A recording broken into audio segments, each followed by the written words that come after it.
بالله من الشيطان الرجيم بسم الله الرحمن الرحيم وصلى الله على سيد الخلق أجمعين أبي القاسم محمد وآله الطيبين الطاهرين اللهم صل على محمد وآل محمد. السلام عليك يا سيدي يا مولاي يا أبا الحسن يا علي بن موسى الرضا.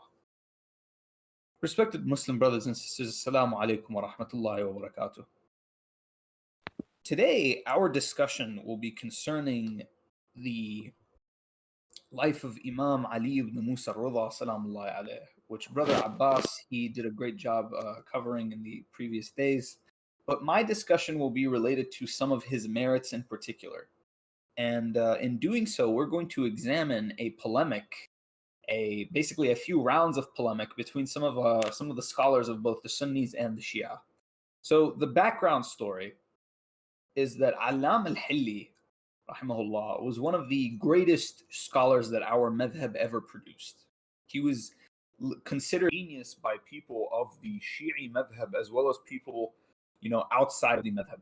He was considered historically speaking, he is the first Shi'i scholar to be given the title Ayatullah, because his people used to say about him, "Innahu kana Ayatullah fi dhaka."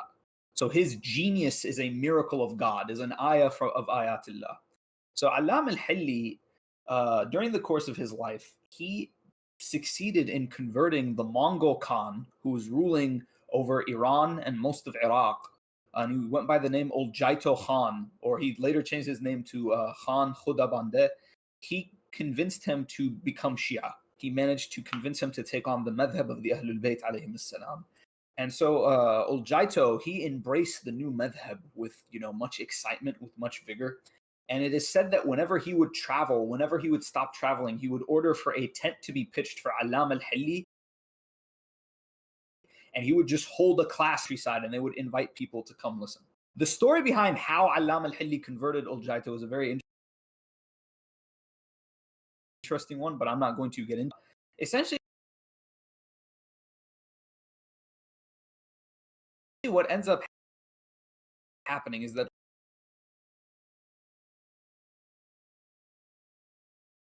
old book promoting it, like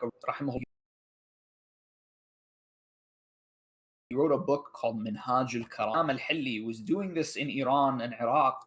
Ibn Taymiyyah was active in Bilad al-Sham. And so Ibn Taymiyyah had at that point built a reputation for himself as a capable polemicist by writing numerous books. And so one of the most famous ones, his first book, is called As-Saram al-Maslul. As-Saram al-Maslul means like the drawn sword. And I believe the full title is As-Saram al-Maslul fi Shatim al-Rasul. So it was a book basically justifying the ruling of killing someone who insults the Prophet Muhammad sallallahu alaihi wasallam. And so at this point, Ibn Taymiyyah had already made a name for himself as a man with, this very dogmatic approach, very disagreeable, but very, very smart. And so one of Ibn Taymiyyah's contemporaries, a Sunni scholar living in Wasat, in modern-day southern Iraq, sent a letter to him. He said, "Ibn Taymiyyah, bro, this Alam al-Hilli has written a book, and he's converting people to Shiism. He's spreading this, the Imami madhab. And so, we are incapable of responding to him." And so Ibn Taymiyyah reacted by saying, "Okay, send me a copy of his book." Sent him a copy.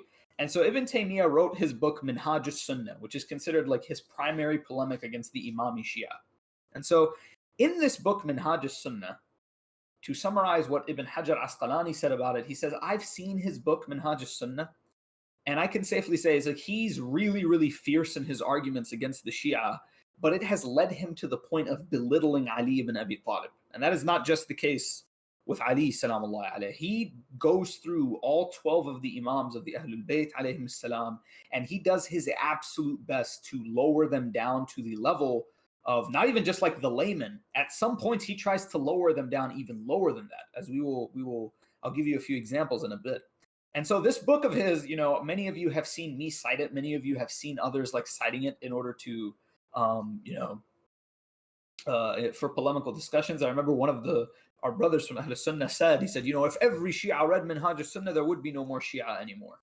And so one of the brothers responded. He sent screenshots of his bookshelf. He's like, here, I have Minhaj al-Sunnah and I'm still Shia. In fact, reading this book has made me like more Shia than ever.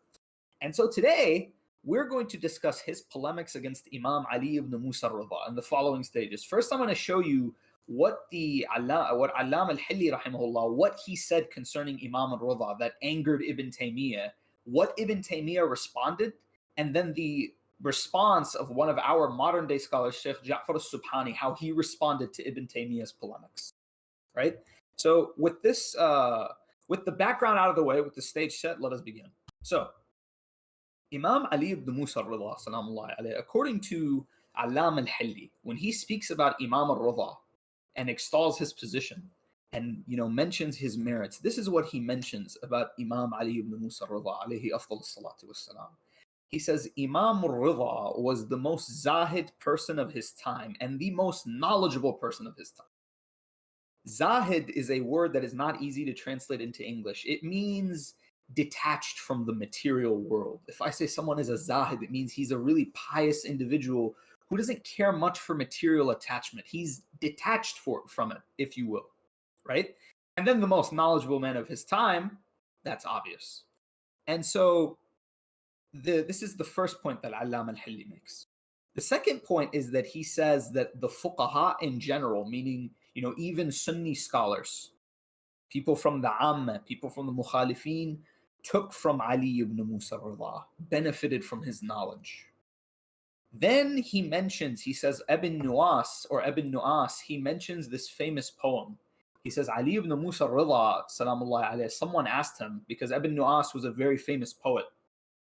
They said to him, why don't you praise Ali ibn Musa al-Ridha? لما لا تمدح الرضا سلام الله عليه.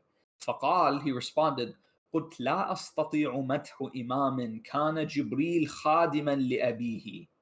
Says, how can I am incapable of praising an imam who Jibreel was a servant in his father's household. So these are the points that Allam al-Hilli brings up in praise of Imam al-Ridha. Now in Minhaj al-Sunnah, Ibn Taymiyyah, of course, as he does with all the previous imams, he's got to bring him down. So for example, what does he do with Imam Ali? He says, Ali ibn Abi Talib, we don't even know if he memorized the entire Quran.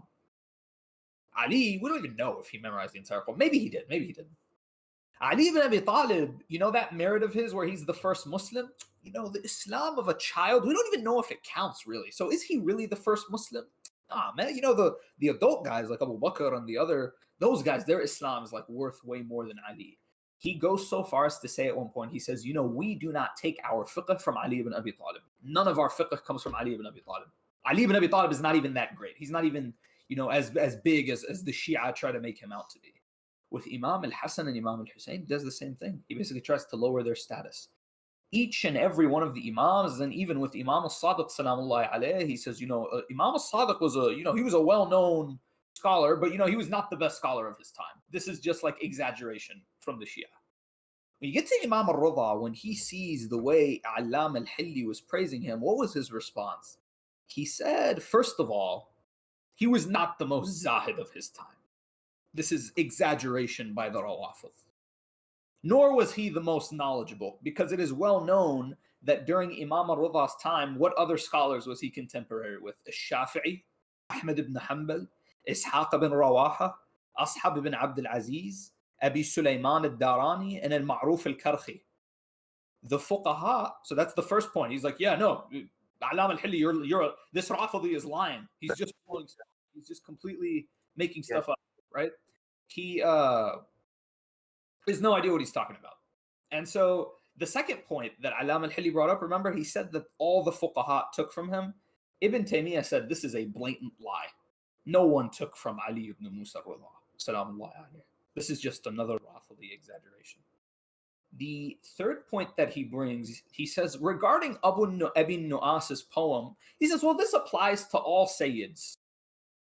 That his father, that the Jibreel served his grandfather, Rasulullah sallallahu alayhi wa sallam. So this is Ibn Taymiyyah's response. Keep in mind, he doesn't actually give any evidence for any of the claims he makes. As in Ibn Taymiyyah, what he does in Minhaj al-Sunnah, when he attacks a Shi'i belief, here's what he'll do. He'll claim the Shia believe in something, and then he won't give you evidence. And then he'll claim that all of the Sunnis agree with him on a point that is blatantly untrue. So, for example, I remember in his book at one point he writes, he says, the Shia, they hate Jibra'il, alayhi salam. Hate Jibra'il? Why do the Shia hate Jibra'il? So, because they believe that Jibra'il should have come down on Imam Ali, but instead he came down on Rasulullah, sallallahu alayhi wa. And so to this day, there are people that believe this myth about the Shia, and he does not cite a single source. And I defy anyone to cite a source for us from the Imami literature that shows that, yes, we despise and we loathe Jibra'il alayhi salam. On the contrary, Jibra'il alayhi salam for us is one of the Ahlul Bayt. I remember Imam al-Hasan al-Mujtaba, salamullahi alayhi, when one of the people of Sham came to visit Medina, and he insulted Amir al-Mu'mineen, salamullahi alayhi. Imam al-Hasan, what did he say to him? He said, oh man, I see you're a traveler. I see you're from a foreign land. Come to my house. Come stay with me for the night. Be my guest. And I will show you the place where Jibra'il used to leave feathers whenever he would come visit my household. So Jibra'il alayhi salam, this is ridiculous. And there are multiple other claims that he makes.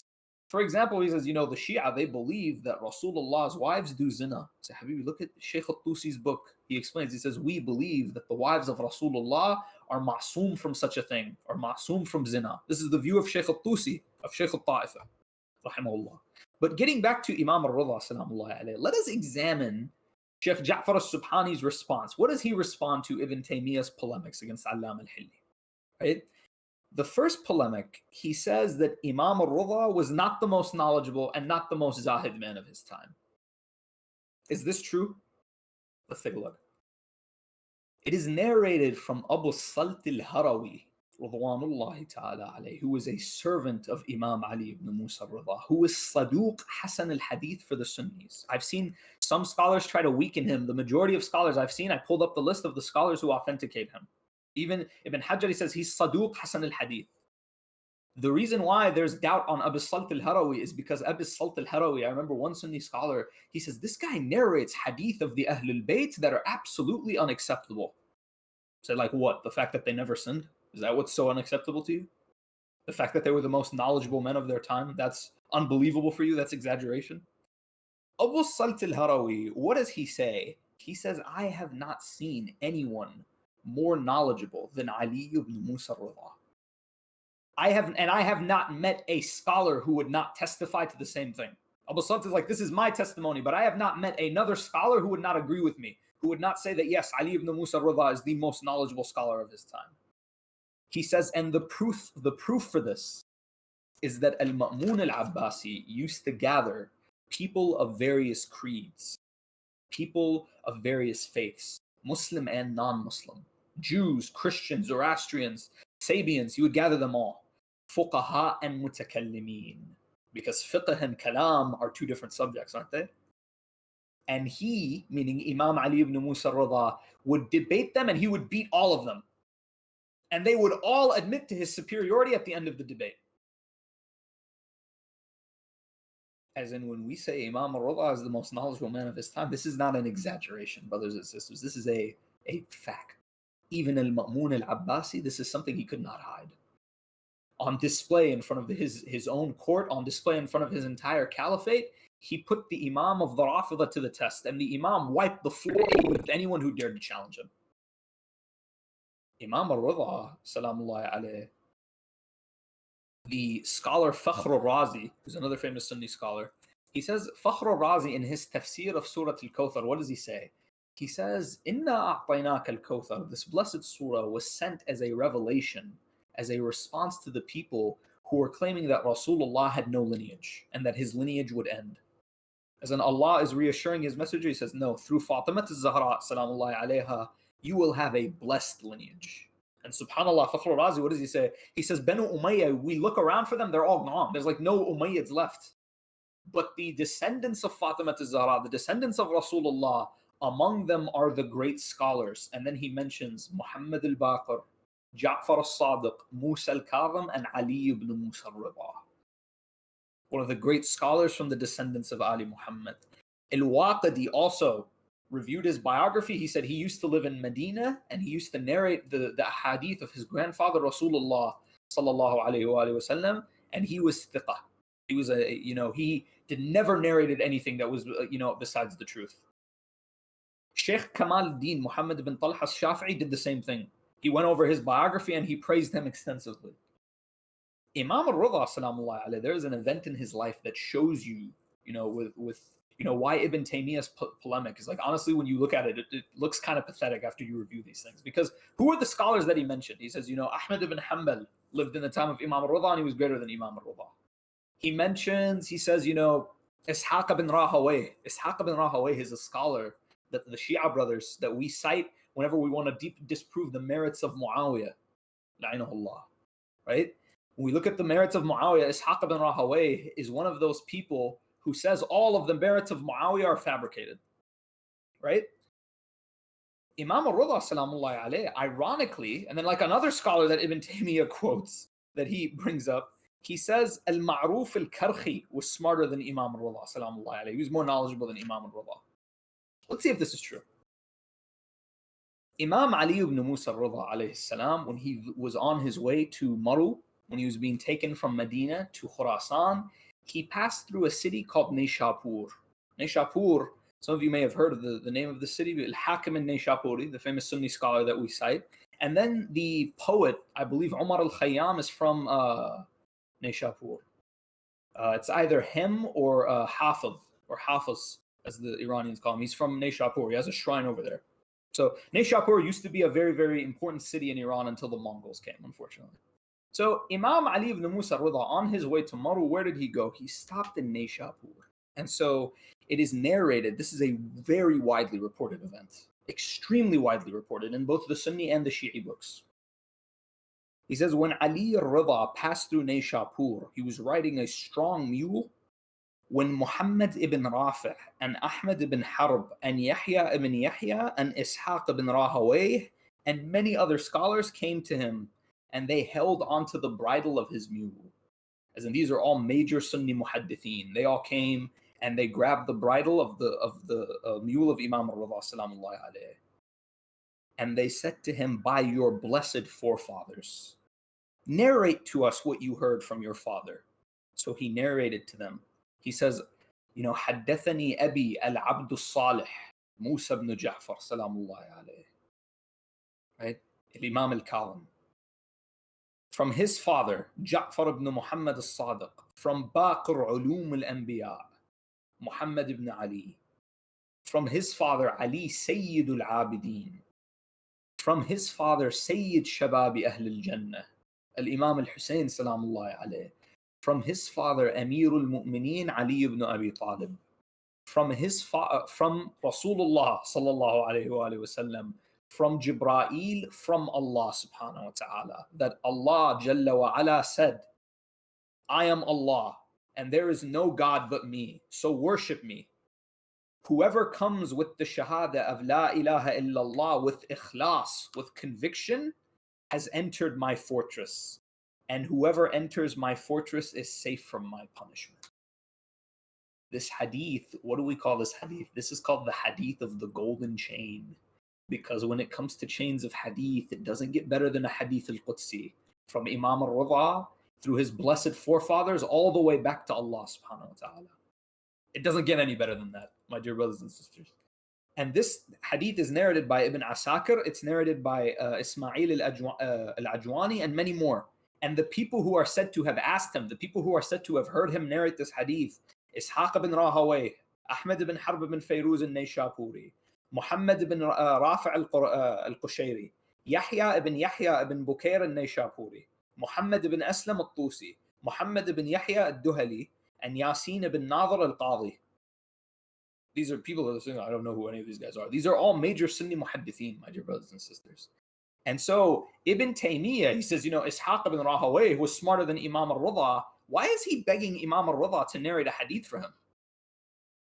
He says, please, we beg you, narrate something for us. Teach us, give us some of your knowledge. And you know the irony, my brothers and sisters? One of the people that he mentions, he says is more knowledgeable than Imam al-Ridha, is Ma'ruf al-Karhi. Ma'ruf al-Karhi, you know the funny thing? Ma'ruf al-Karhi is a very famous individual. Praise of the chain.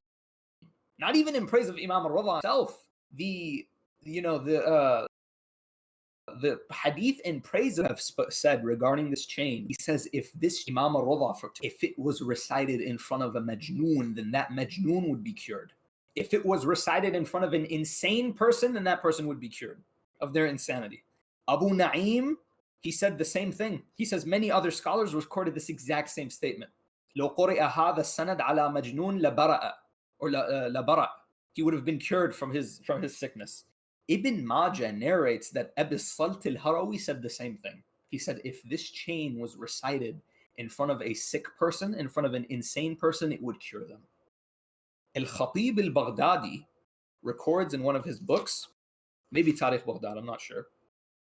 He says that Abu al-Hatim al-Razi, who's a famous Sunni scholar of Jarh and Ta'deel, of chain science, he says that I was in Bilad al-Sham with my father, and I recited this chain in front of an insane person, and that person became well. Allahumma salli ala Muhammad wa ala Muhammad. As in, when we tell people from Ahl Sunnah wal Jama'ah, our brothers from the other madhahib in Islam, when we tell them even the names of our Ahlul Bayt, of the Ahlul Bayt of our Prophet is Shifa, even their names. Recite the chain, the Imams of the Ahlul Bayt alayhim salam, from Imam 8 back to Rasulullah, back to Allah subhanahu wa ta'ala. Right? What will it do to you? It can cure the worst of diseases. And that's why Imam Ridha, salamullahi alayhi, I remember Ibn Hibban, it's a very famous Sunni scholar. Ibn Hibban says, when I was living in Tus, if ever I had a problem, where would I go? Immediately I go to Ali ibn Musa Ridha's grave. No matter what issue I was facing, if I prayed in that blessed place, Allah would respond to my dua. Right? And there's a story, I'll never forget the story. One of the Sunni scholars, what does he record? He says the Samanid Empire, those of you who want to give it a Google, the Samanid dynasty, which ruled out in the middle of Khurasan, to the Samaniyin, they knew the power of this chain. We'll give you an example. There's one of their sultans, or one of their shahs, depending on what title he went by, he said when he died, he said, please bury the hadith of Imam al-Ridha, salamullahi alayhi, I want you to bury it with me. It is said that he was seen in a dream, and they asked him, he said, what did Allah do with you? He says, Ghafara li Allah. He forgave me. Say, why? He says, because I believed in La ilaha illallah with ikhlas. It's because you took that hadith, I took it with me to the grave. Complete conviction in the hadith of the golden chain of Imam al-Ridha, salamullahi alayhi, that Tawheed is the fortress of Allah subhanahu wa ta'ala. So how can Ibn Taymiyyah would go so far as to say, he says, the Imams of the Ahlul Bayt, they're not a big deal. They're just like any other Hashimi. And Habibi, your own scholars came and said, this sanad, there's no sanad like it. No sanad even comes near it. And it's, wallah al-azim, it's a crime. When you look at, Imam al-Bukhari, for example, he lived during the time of Imam al-Ridha. He lived during the time of the Imams. He doesn't narrate a single hadith from him. He doesn't narrate a single hadith from Imam al-Kadhim or Imam al-Sadiq, salamullahi alayhi. Say, why? Don't you guys claim to love the Ahlul Bayt as well? Why are you so allergic, so sensitive to the hadith of the Ayyimah, salamullahi alayhim? Why is it that whenever one of their companions who's close to them, like Abu Salt, narrates the merits of Imam al-Ridha, you say he's narrating manakir? You say that his hadith is unacceptable, right? Moving on to the next point, Imam al-Ridha, salamullahi alayhi, they say he wasn't a zahid. So he's not the most zahid man of his time. He's not the most God-wary, the most detached person from the dunya of his time. Let's review some of the facts about Imam al-Ridha, salamullahi alayhi. Imam al-Ridha, salamullahi alayhi, I think in Abu Salt, in his description of him, what does he say? He says, Imam al-Ridha, salamullahi alayhi, when he sat with people, he never interrupted their speech. He never cut anyone off. He never stretched his legs. He never insulted anyone. Right? Imam al-Ridha, salamullahi alayhi, yesterday we covered this. In the last moments of his life, Al-Ma'mun al-Abbasi, la'natullahi alayhi, after poisoning him in Tus, would visit him twice a day to see if the poison was making progress. Imam al-Ridha, one of his companions, it may have been Abu Salt or another one. He goes by the name Al-Khadim. I'm not remembering the name off the top of my head. He says Imam al-Ridha was in his bed and he opened his eyes. And I can see the Imam is sick. He's not well. He's dying.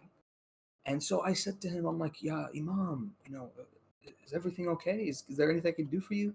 He said to me, has everyone in my household eaten? Right? Has everyone eaten? He says, Imam, how can anyone think of eating when you're in a state like this? Any one of you who's taken a test or been in a tough situation, you can't even stomach food. You can't think about eating or savoring the meal when you're going through a calamity. How about the calamity of your Imam is dying?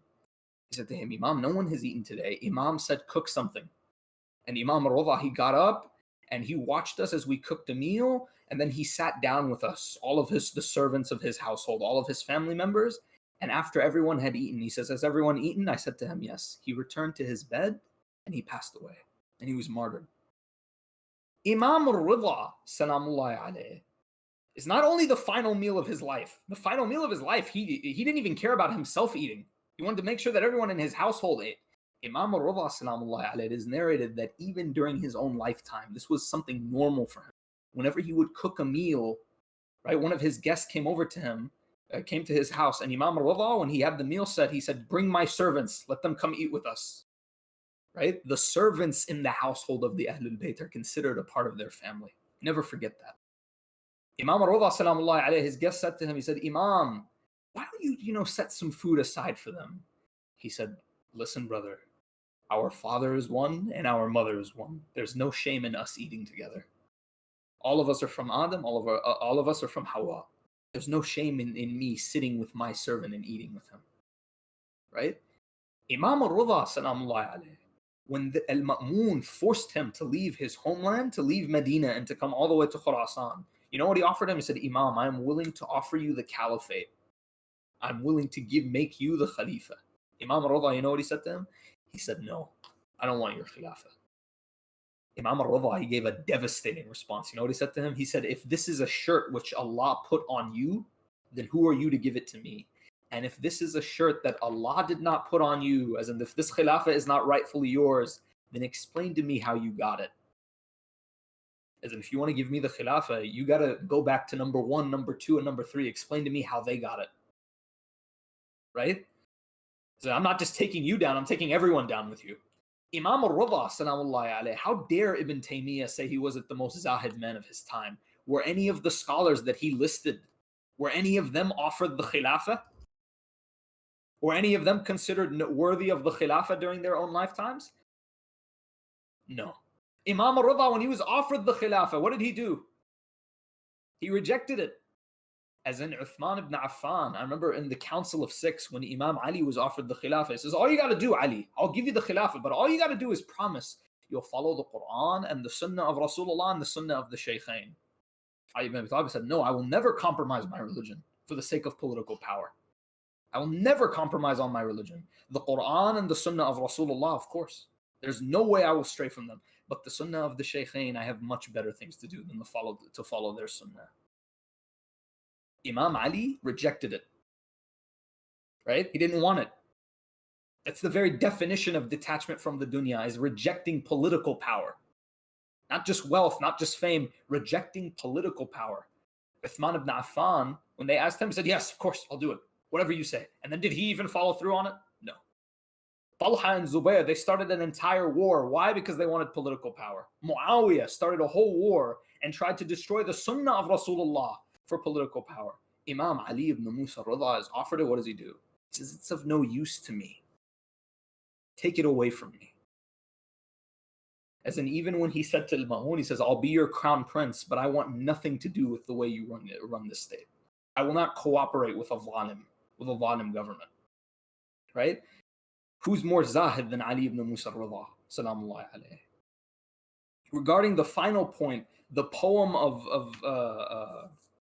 the scholar Abu Nu'as, the poem of Abu Nu'as, where he says, how can I praise Ali ibn Musa Ridha, salamullahi alayhi, when this is the man whose ancestors Jibra'il used to serve. Ibn Taymiyyah, he says this applies to every Sayyid. Abu Nu'as was one of the greatest poets of his time. If you go back and look through his poetry, he has praised other Sayyids. For him to say something like, words fail me to praise a man like Ali ibn Musa Ridha, salamullahi alayhi, what does it mean? How great is the status of this man? As in Ibn Taymiyyah and the likes of Ibn Taymiyyah can try all they want to deny Ali ibn Musa Ridha his station. Do you know what one of the most beautiful miracles of Imam Ridha is? I remember Imam Ridha, salamullahi alayhi, one of his companions, and again, it might be Abu Salt. Abu Salt had an amazing relationship with Imam Ridha, salamullahi alayhi. And may Allah grant us the honor of being Shia on the level of Abu Salt. Abu Salt al-Harawi, right, or one of Imam Ridha's servants, he says, I saw Imam Ridha, salamullahi alayhi, one day, and he looked really sad. He looked really down. I said to him, Imam, bi'abi anta wa ummi, what's wrong? Is there anything I can do for you? Is there anything I can do to improve your station, to improve your situation? He said to him, I miss Medina. I miss my home. Most of us here are the sons of immigrants. Ask them how hard it was when they first came to the country they're living in now. Ask them how hard it was to leave their neighbors, to leave their friends, to leave their family, to leave the places they were familiar with.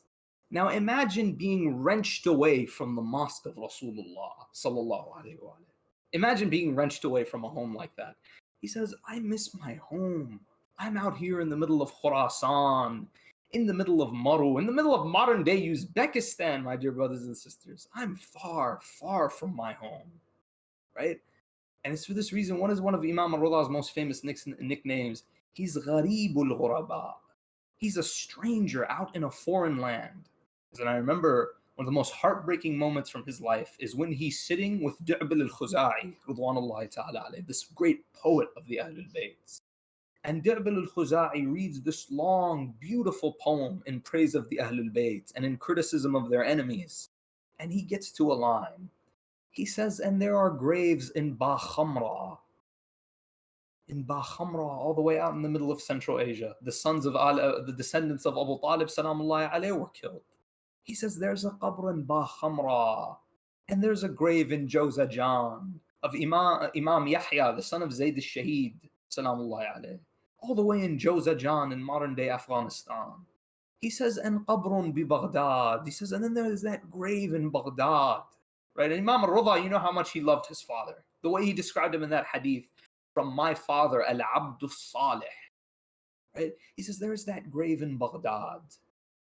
And so Imam Ridha said to him, he said, Di'bil, may I finish that line for you? He says, Mawlai, of course, by all means. He says, وَقَبْرٌ بِطُوسٍ يَا لَهَا مِن مُصِيبَةٍ. He says, and there is a grave in Tus. What a calamity it is. He said to him, Imam, which of the Ahlul Bayt is buried in Tus? He says, I will be the one buried in Tus. Imam Ridha, that great miracle that I mentioned for you. Imam Ridha, when they buried him in Tus, how many Shia were living there? How many Mu'aleen of the Ahlul Bayt were living in Tus? Imam was so far from home, so far from his lovers, so far from his supporters. But today, my brothers and sisters, you go visit Ali ibn Musa Ridha. It's one of the most incredible things ever. That beautiful shrine of his, and those beautiful mu'aleen who come to him. People who come to him with simple a request as, Ya Allah, please, through this Imam, help me pass my test. Help me get married. Help me get a job. Help me get a car. And then there are people who come from the corners of the earth with diseases, with problems that seem impossible. They come to underneath Imam Ridha's shrine and they pray to Allah subhanahu wa ta'ala. And what happens?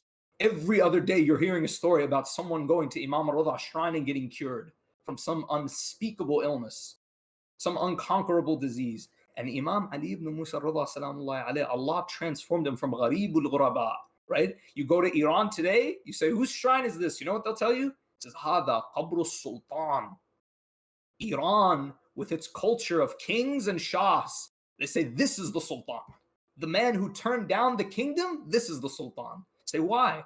It's because all these kings, they come and go with their thrones and their crowns, their imperial might and all that nonsense. They come and go, right? The conquerors from no matter what corner of the planet, they've been to Iran from all over the place. They come and go. But this man came into our hearts and he stayed there. Nas'alullah subhanahu wa ta'ala. We turn to Allah subhanahu wa ta'ala. Ya Allah, by Imam Ridha salamullah alayhi as our intercession. Ya Allah, bihaqqi Muhammadin wa alihi al-athhar.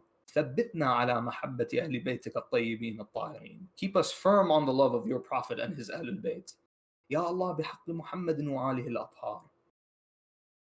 Grant us the honor of visiting Imam Ali ibn Musa Ridha's shrine, and grant us the honor of visiting that blessed place in Medina, the grave of your Prophet sallallahu alaihi wasallam, and the honor of doing Hajj in your sacred house. Ya Allah, bihaqq Muhammadin wa ali Muhammad, bless me and bless my brothers and sisters here. Make it easier for us to perform our salats, to perform all of the duties which you have written upon us. وصلى الله على محمد وآله الطيبين الطاهرين.